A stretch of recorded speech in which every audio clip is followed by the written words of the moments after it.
تبارك الذي نزل الفرقان على عبده ليكون للعالمين نذيرا۔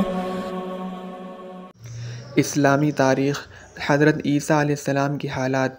اگرچہ حضرت عیسیٰ علیہ السلام کی گواہی سے بنی اسرائیل کے سامنے حضرت مریم علیہ السلام کی پاک دامنی ظاہر ہو گئی اور ان کی بدگمانی دور ہو گئی، اور حضرت عیسیٰ علیہ السلام کی تربیت و پرورش ماں کی شفقت میں ہوتی رہی، مگر پھر بھی قوم کے شریر لوگوں کی طرف سے ان کی پیدائش پر بدگمانی اور حضرت زکریا علیہ السلام کی مظلومانہ شہادت کو حضرت مریم علیہ السلام دیکھ چکی تھیں، اس لیے وہ قوم اور ہیرود بادشاہ کے ڈر سے اپنے بیٹے حضرت عیسیٰ کو لے کر اپنے رشتہ داروں کے یہاں مصر چلی گئیں، اور 12 سال وہاں رہنے کے بعد پھر ان کو لے کر بیت المقدس واپس آ گئیں۔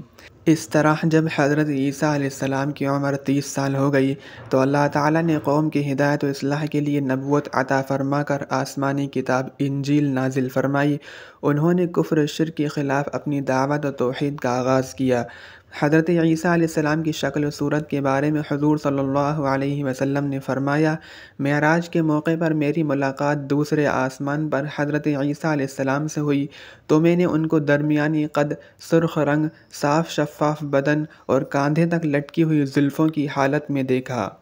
تبارك الذي نزل الفرقان على عبده ليكون للعالمين نذيرا۔